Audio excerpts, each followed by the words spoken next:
రెండవ అధ్యాయము సాంఖ్య యోగము రెండవ శ్లోకము. శ్రీ భగవానువాచ ఉతస్త్వాకష్మలమిదౌ విషమే సముపస్థితం నార్యజుష్టమస్వర్గ్యమకీర్తికరమర్జున. పర్యము. శ్రీకృష్ణ భగవానుడు ఇట్లనెను: ఓ అర్జున, తగని సమయములో ఈ మోహము నీకు ఎట్లు దాపురించినది? ఇది శ్రేష్ఠులచే ఆచరింపబడునదియూ కాదు, స్వర్గమును ఇచ్చునదియూ కాదు, కీర్తిని కలిగించునదియూ కాదు. వివరణ: యుద్ధం ప్రారంభమవ్వబోతోంది. ఇలాంటి సందర్భంలో, ఇలాంటి పరిస్థితులలో నువ్వు ఇలా మాట్లాడుతున్నావేంటి? ఇలాంటప్పుడు ఇలా మాట్లాడవచ్చా? అసలు నీలాంటి వాడికి ఇలాంటి మాటలు రానే కూడదు అని భగవానుడు అర్జునుడిని హెచ్చరిస్తున్నాడు. ఎవరికైనా ఇంటర్వ్యూ ఉన్నప్పుడు ఇంటర్వ్యూ కోసం అంతా సిద్ధంగా చదువుకొని తీరా ఇంటర్వ్యూకి వెళ్ళే ముందు నేను ఇంటర్వ్యూ చేయలేను అని అనడం సమంజసంగా ఉండదు కదా.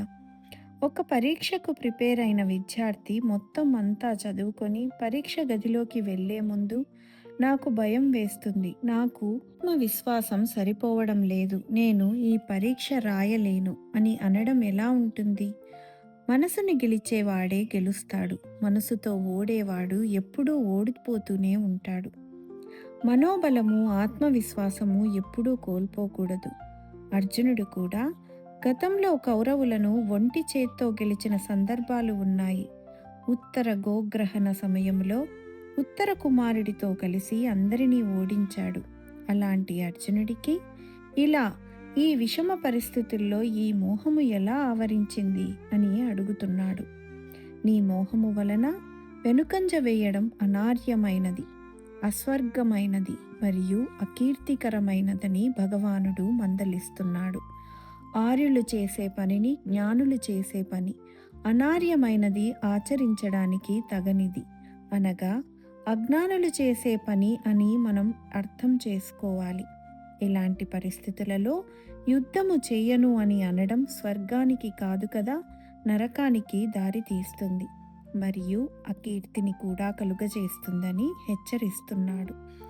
అర్జునుడు మరియు భగవానుడి మధ్య గల గురు శిష్యుల సంబంధము, వారిద్దరి మధ్య గల ప్రేమ, అనురాగాలు, వారిద్దరి మనోభావాలను మరియు వారిద్దరి మధ్య గల అన్యోన్య సంబంధ బాంధవ్యాలు చాలా ప్రకాశవంతమైన వెలుగుని ప్రసరింపచేస్తాయి. అర్జునుడు శౌర్యత్వానికి, ధీరత్వానికి ప్రసిద్ధి చెందినవాడు. అనేక మంది రాజులను, రాక్షసులను ఓడించి సాక్షాత్తు మహాదేవుడిని సైతం మెప్పించి పాశుపతాస్త్రమును సాధించిన ధీశాలి.